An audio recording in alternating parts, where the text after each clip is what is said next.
तो यही थी ना सुधांशु जी, 20 दिन तो सरकार को भी लग गए बातचीत करने में। अभी कितने बच्चे हैं जो पीछे बैठे हैं, सबने कहा कि सरकार ने देरी कर दी, सरकार ने पहले बात नहीं ये की, भी सरकार बात जो ने है पहले इस पे फैसला मैं नहीं बताना लिया। चाहता हूं, जब कोई सरकार से बात करना चाहे तो दो चीजें हैं, डिजिग्नेटेड रिप्रेजेंटेटिव हो और डिफाइंड डिमांड हो। सरकार तैयार थी, भाई बात कौन करेगा ये तो आके बताया जाए।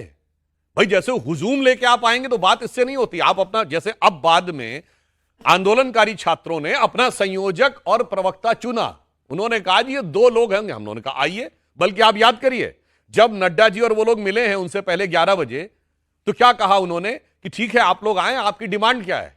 क्या उन्होंने बोला? डिमांड तो हम कुछ लाए नहीं, हम जा रहे हैं, दोबारा आएंगे, तो 4 बजे का समय दोबारा दीजिए। तो वो 11 बजे की मीटिंग रोक के 4 बजे दोबारा आए। इसका अर्थ क्या हुआ कि वो स्वयं ही इस विषय को लेकर तय नहीं थे, या यूं कहें कि लापरवाही में थे कि भाई आप जा रहे हैं तो आपकी डिमांड क्या है। तो जैसे ही डिजिग्नेटेड रिप्रेजेंटेटिव और डिफाइंड डिमांड आई, सरकार ने बातचीत की और बातचीत करके उनकी डिमांड मान ली। इसमें तो कहीं कोई किंतु परंतु नहीं। इससे ज्यादा संवेदनशीलता सरकार नहीं दिखा सकती थी जो उन्होंने दिखाया। प्रधानमंत्री जी ने रात में भी जाकर छात्रों को संबोधित किया। तो इसलिए, मगर मैं एक और बात कहना चाहता हूं, उस संबोधन पर भी सवाल है विपक्ष के कि सिर्फ कैमरे के आगे आकर, इंस्टाग्राम पर आकर, सोशल मीडिया पर आकर प्रधानमंत्री संबोधित कर रहे हैं, जनता से कोई सरोकार नहीं, स्टूडेंट से कोई सरोकार नहीं। प्रधानमंत्री जी के प्रधानमंत्री बनने से पहले हमें याद है, इस पीढ़ी को तो नहीं याद होगा, 12 साल पुरानी बातें कहां याद रहेंगी, उस समय तो लोग बच्चे रहे होंगे, कि ये माना जाता था पॉलिटिकल रैलियों का युग अब खत्म हो गया, क्योंकि रैलियों में भीड़ जुटाना मुश्किल होता था। जब से प्रधानमंत्री जी आए हैं तब से आप देखिए रैलियों में लोग आना शुरू हुए हैं। तो ऐसा नहीं कि जनता से संवाद नहीं करते, जनता से संवाद नहीं करते तो जनता का समर्थन कैसे मिलता है। एक पॉइंट में जरूर युवाओं से कहना चाहूंगा, जेनजी से, जो मैंने बोला था, पार्लियामेंट में टाइम कम था तो मैं थोड़ा उसको एलेबरेट नहीं कर पाया था। अभी ये कुछ साल पहले एक मूवी आई थी जिसमें वो हॉस्टल के बच्चे डांस कर रहे हैं, यही उम्र है कर ले तू गलती से मिस्टेक। ये ध्यान रखने की जरूरत है बच्चों को किस ढंग का डायरेक्शन दिया जा रहा है। ये जो जवानी होती है इसके 3 काम होते हैं, योग, भोग, संग्राम, तीनों जवानी के काम। याद रखना चाहिए जिंदगी में जो भी करना है, योग तो जवानी में, भोग तो जवानी में और संग्राम तो जवानी में। 80% तो भोग के चक्कर में लगे हैं कि बढ़िया नौकरी मिल जाए, बढ़िया से सैलरी मिल जाए, फिर डिस्कोथेक पब में आराम से जिंदगी गुजारी जाएगी, मस्त जवानी फिर नहीं आनी, जी भर ऐश करो, ये वो चेक है जिसको यारो जल्दी कैश करो। और 20% संग्राम की तैयारी कर रहे हैं।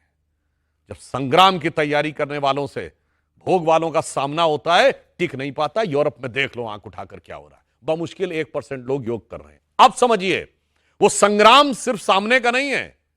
आपको पानी की बोतल दी जाती है, पानी की बोतल कितने की आती है? 10 रुपए 12 रुपए की आती है, 200-250 ml की बोतल। मगर आपने कभी सोचा फेसबुक फ्री, इंस्टाग्राम फ्री, सिर्फ इंटरनेट का पैसा देना है, व्हाट्सएप फ्री, क्यों भाई ये फ्री, ट्विटर फ्री, ये फ्री में क्यों बांटा जा रहा है आपको? क्या अरबों रुपए का व्यापार करने वाली कंपनी किसी को फ्री में कुछ बांटती है? नहीं।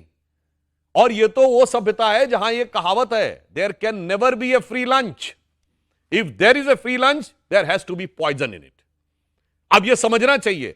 अभी संसदीय समिति के सामने आकर मेटा ने यह बात कबूल की है कि इस प्रक्रिया के दौरान उन्होंने पेड व्यवस्थाओं के द्वारा भी कई चीजों को बूस्टअप किया और टारगेटेड लोगों तक पहुंचाया। इसलिए मैं कहना चाहता हूं, इस गहराई को समझिए, वो आपके ब्रेन को कैप्चर करना चाहते हैं। और इसीलिए मैं ईमानदारी से कहना चाहता हूं, आज की युवा पीढ़ी बहुत तर्कशील है और इस विषय पे जागृत है कि जब तक लॉजिकल नहीं होगा हम किसी बात को नहीं मानेंगे। वो ये कहती है भगवान का अस्तित्व मुझे लॉजिकल बताओ, शंकर जी पे दूध क्यों चढ़ाया जाता है ये मुझे लॉजिकली बताओ। मगर वही युवा पीढ़ी, अगर कहा जाता है कि फटा हुआ कपड़ा पहनना, तो कभी लॉजिक नहीं करती कि मुझे फटा हुआ कपड़ा क्यों पहनना, इसका लॉजिक बताओ, फट से पहन लेती है। ये वो चीज है जो आपको मुफ्त का देकर वो की जा रही है। इसलिए ध्यान रखने की जरूरत है।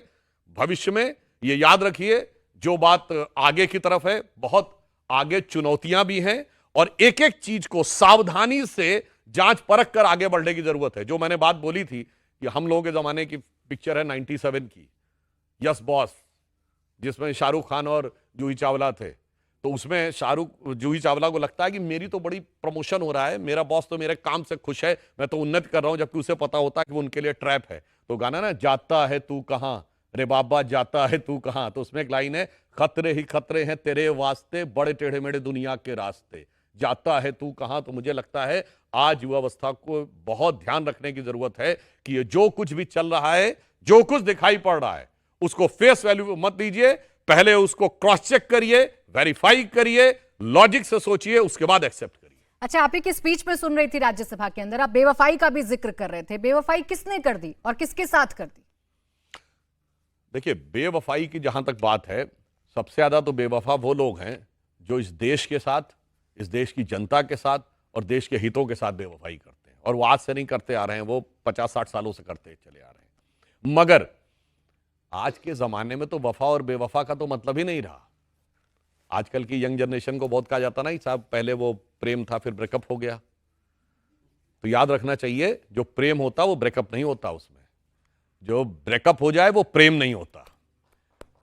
प्रेम वो होता है जिसमें सांसें ब्रेक हो जाती हैं पर ब्रेकअप नहीं हो सकता। इसलिए बच्चों को समझना चाहिए, ये कोई प्रेम नेम नहीं जो आपको बताया जाता, सिर्फ अट्रैक्शन है। अट्रैक्शन एक स्टेज पे जाके रिपल्शन में बदलता है, रिपल्शन जाके फ्रस्ट्रेशन में बदलता है, फ्रस्ट्रेशन जाके डिस्ट्रक्शन में बदलता है।